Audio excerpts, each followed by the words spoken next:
ಈ ಮೈಸೂರಿನ ಸ್ನೇಹಮಯಿ ಕೃಷ್ಣ ಅಂತಂದ್ರೆ ಒಂದು ಗೌರವ ಇತ್ತು.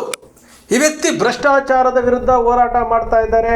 ಮುಖ್ಯಮಂತ್ರಿಗಳಾದಂಥ ಸಿದ್ದರಾಮಯ್ಯನ ವಿರುದ್ಧವೇ ಮೂಢ ಹಗರಣವನ್ನು ತಗೊಳ್ಕೊಂಡು ಬಂದಿದ್ದಾರೆ. ಇವರು ವ್ಯವಸ್ಥೆಯ ವಿರುದ್ಧ ಹೋರಾಟ ಮಾಡ್ತಾ ಇದ್ದಾರೆ ಅಂತೇಳಿ ಒಂದು ಗೌರವ ಇತ್ತು. ಅವರು ಇದ್ದಕ್ಕಿದ್ದಾಗೆ ನೆನ್ನೆ ಒಂದು ರಿಜಿಸ್ಟರ್ ಪೋಸ್ಟ್ ಮಾಡ್ತಾರಂತೆ. ಸೌಜನ್ಯ ವಿಚಾರದಲ್ಲಿ ರಿಜಿಸ್ಟರ್ ಪೋಸ್ಟ್ ಮಾಡ್ತಾರಂತೆ. ಆ ರಿಜಿಸ್ಟರ್ ಪೋಸ್ಟ್ ಇರುವಂಥ ಕಾಪಿಗಳನ್ನು ಮೀಡಿಯಾಗಳಿಗೆ ಕೊಡ್ತಾರೆ.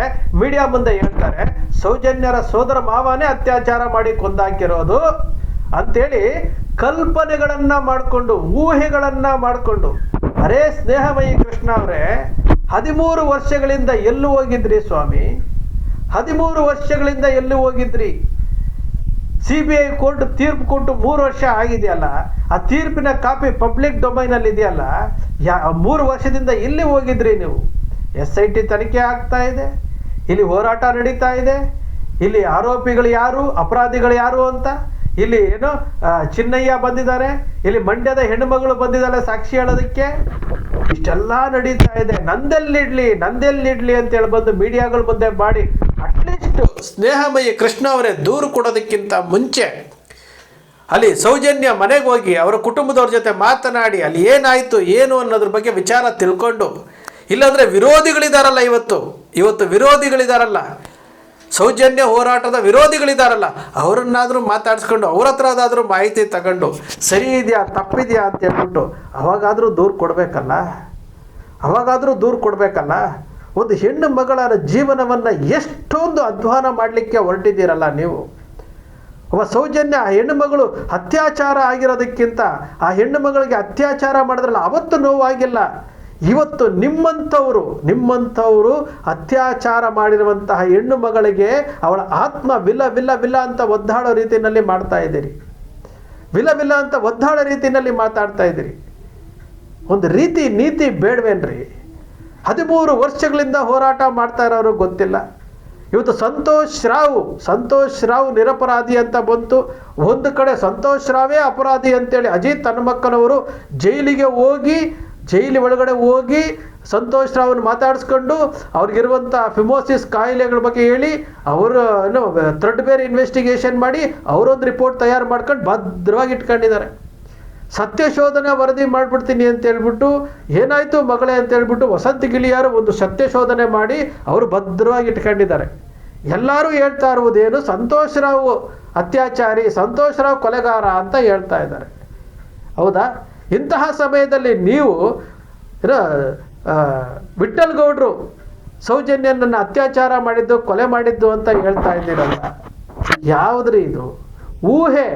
ನೀವು ಮಾತನಾಡುವಂತಹ ಮಾತುಗಳನ್ನು ಕೇಳಿದ್ರೆ, ನೀವು ಬರೆದಿರುವಂಥ ಲೆಟರ್ಗಳನ್ನು ಕೇಳಿದ್ರೆ ಹಾಗಿರ್ಬೋದು ಹಾಗಾಗಿರ್ಬೋದು, ಹೀಗಿದೆ ಹಾಗಿದೆ ನೋಡಿ ವಿಚಾರ ಮಾಡಿ. ಇದು ಸಾಕ್ಷಿಗಳ ಸ್ಪಾಟಿಗೆ ಹೋಗ್ಬೇಕ್ರಿ. ಆ ಸ್ಪಾಟಿಗೆ ಹೋಗಿ ಏನಾಯಿತು, ಏನು ಕತೆ, ಯಾವ ರೀತಿ ಆಗಿರ್ಬೋದು ಅಂತ ಹೇಳ್ಬಿಟ್ಟು ವಿಚಾರ ತಿಳ್ಕೊಳ್ಳುವಂತಹ ಇದಕ್ಕೆ ಕಾಮನ್ ಸೆನ್ಸು ಇಲ್ವಾ ನಿಮಗೆ? ಒಂದು ಹೆಣ್ಣು ಮಗಳ ಜೀವನ ರೀ ಅದು. ಆ ಜೀವನವನ್ನು ಹಾಳು ಮಾಡಾಕದ್ರಲ್ರಿ. ಆ ಹೆಣ್ಣು ಮಗಳಿಗೆ ನ್ಯಾಯ ಕೊಡಿಸ್ಬೇಕು ಅಂತ ಹೋರಾಟ ಮಾಡ್ತಿದ್ರೆ ನಂದೆಲ್ಲಿಡ್ಲಿ ಅಂತ ಬಂದಿದ್ದೀರಲ್ಲ ನೀವು. ನಿಜಕ್ಕೂ ಎಷ್ಟು ಗೌರವ ಇತ್ತೋ ನಿಮ್ಮ ಮೇಲೆ. ಇದೇ 15-20 ದಿವಸಗಳ ಹಿಂದೆ ಇದೇ ಮಹೇಶ್ ಶೆಟ್ಟಿ ತಿಮ್ರೋಡಿ ಮತ್ತು ಗಿರೀಶ್ ಮಟ್ಟಣ್ಣರು ಈ ಗ್ಯಾಂಗು ಸರಿ ಇಲ್ಲ ಅಂತ ಹೇಳ್ಬಿಟ್ಟು ಒಂದು ಹೇಳಿಕೆಯನ್ನು ಕೊಡ್ತೀರಿ, ಇವರೇ ಸರಿ ಇಲ್ಲ ಅಂತ ಹೇಳ್ತೀರಿ.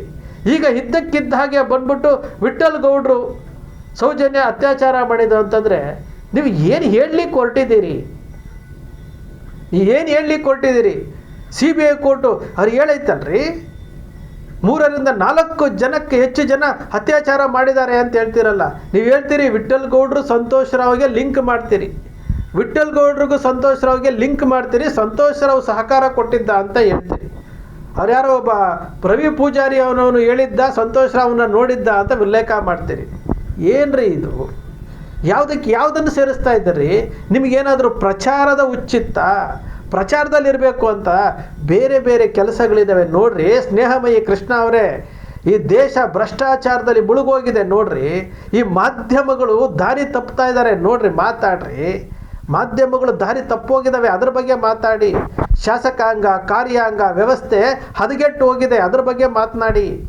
ಮೂಡ ಹಗರಣದಲ್ಲಿ ಪಾರ್ಟಿ ಇನ್ ಪರ್ಸನ್ ಮಾಡ್ತೀನಿ ಅಂತ ಹೋರಾಟ ಮಾಡ್ತಾ ಇದ್ದೀರಲ್ಲ, ನಿಮ್ಮ ದಾರಿ ಒಂದು ಕಡೆ ಇರಬೇಕ್ರಿ.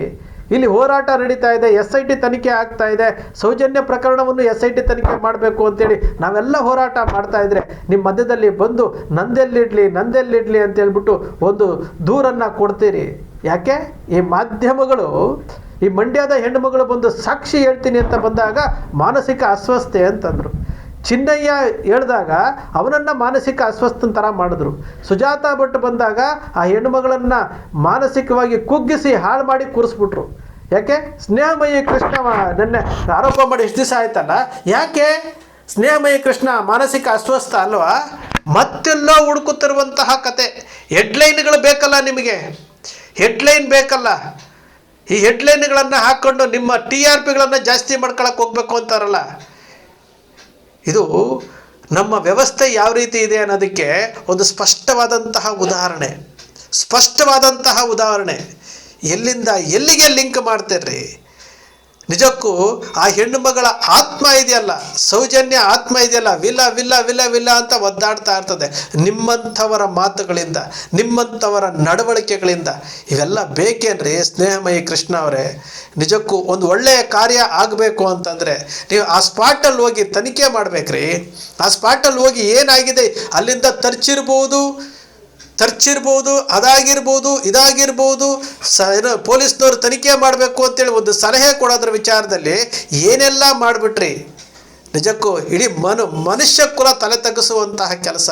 ಒಂದು ಕಡೆ ಸರ್ಕಾರ, ಇನ್ನೊಂದು ಕಡೆ ಕಾರ್ಯಾಂಗ ವ್ಯವಸ್ಥೆ, ಮತ್ತೊಂದು ಕಡೆ ಹದಗೆಟ್ಟಿರುವಂತಹ ಪತ್ರಿಕಾರಂಗ, ಮತ್ತೊಂದು ಕಡೆ ಇವರು ಸಾಮಾಜಿಕ ಹೋರಾಟಗಾರರ ನಡೆ, ಎಲ್ಲವನ್ನು ನೋಡ್ತಾ ಇದ್ರೆ ನಿಜಕ್ಕೂ ನಾವು ಮನುಷ್ಯರಾಗಿದ್ದೀವ ಅಂತೇಳಿ ನಮಗೆ ಪ್ರಶ್ನೆ ಮಾಡ್ಕೊಳ್ಬೇಕು. ಸ್ವತಂತ್ರ ಅನ್ನೋದು ಸದ್ಬಳಕೆ ಆಗಬೇಕೇ ಹೊರತು ಈ ಸ್ವತಂತ್ರ ಕೊಟ್ಟಿರೋದನ್ನು ದುರ್ಬಳಕೆ ಮಾಡ್ಕೊಳಕ್ಕೆ ಹೋಗ್ಬಾರ್ದ್ರಿ. ಬಹಳ ಗೌರವ ಇತ್ತು.